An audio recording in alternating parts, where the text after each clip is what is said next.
On Alderaan, Anakin is in the cockpit of a small ship that's in his garage, working on some of the controls, when he stops and looks up. Obi-Wan. He exits the ship and we see that it's a specialized TIE fighter design. Anakin levitates a tarp from the corner of the room and covers the ship. Padme walks in. Anakin, guess who's here? She steps aside and in walks Obi-Wan. Anakin manufactures a grin.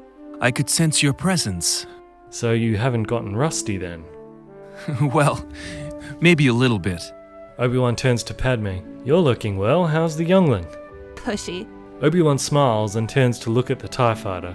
We bought a few fighters that we can keep in the hangars of our transport ships, for security, in case we run into any pirates. Have you had many problems with pirates? Not in the Old Republic space, but if we want to run ships through the Outer Rim, then we'll need extra security. Anakin places a hand on the ship proudly. I made a few improvements to this old girl.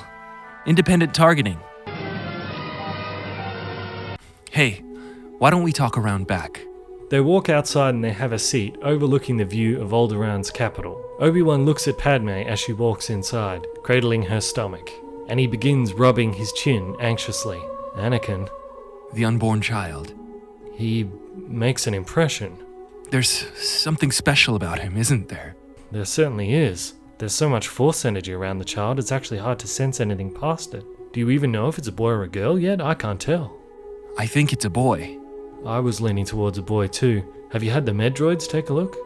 The readings come out all scrambled.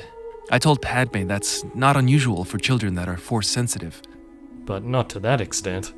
No, the force is strong with this one.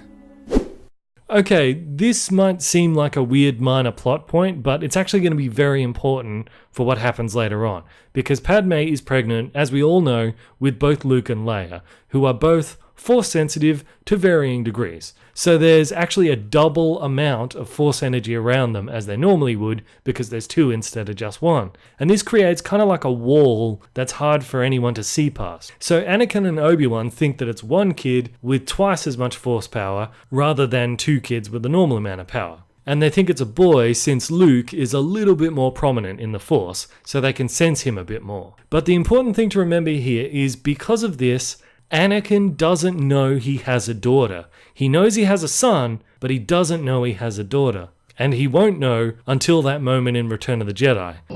So, you have a twin sister. So just keep that in mind because we're going to build on that as we go on in this story. A child like that will need guidance, but fortunately, he has a famous Jedi hero for a father. He pats Anakin on the back. In fact, I brought you something. Obi-Wan reaches into his belt and pulls out the lightsaber we saw him using earlier and hands it to Anakin. Is this? Obi-Wan grins. Your old lightsaber. But I handed this in when I left the order.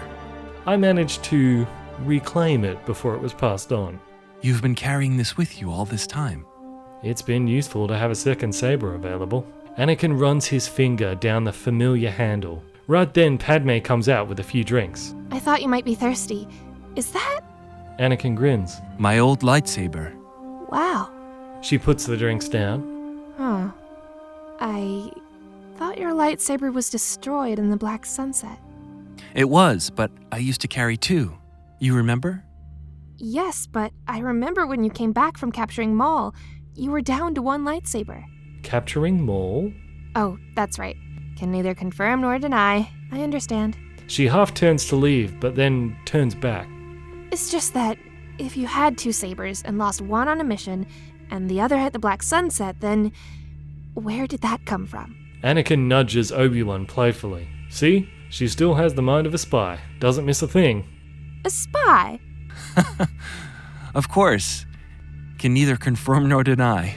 Obi-Wan looks at the saber in Anakin's hand and furrows his brow. If you didn't put that down at the Black Sunset, then what did you put down? Because I don't remember you having a third lightsaber.